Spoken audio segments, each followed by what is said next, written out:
Except that, marami talaga tayong dokumento, no? That need to be marked because that is the requirement of the rule in this pre-trial conference. But we will be continuing today, and we hope na matapos at the soonest possible time, although medyo malabo pang matapos today. Yeah. Pabulin po kayo talaga ng Thursday? Well, let's wait and see, no?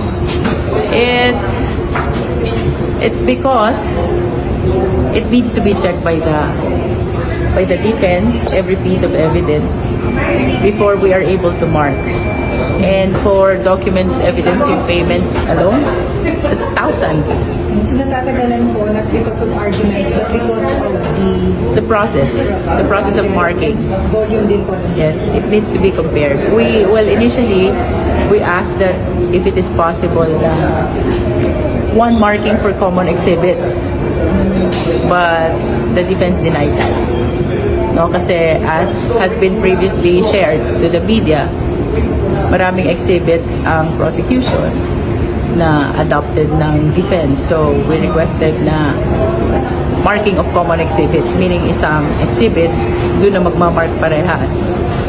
But it was denied by the other party.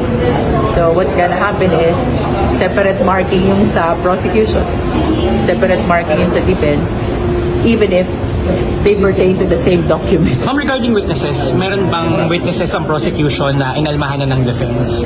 May ganun? Wala namang ganon kasi about the list of witnesses, submission lang naman yung nangyari. So we submitted our list, they submitted their list as well.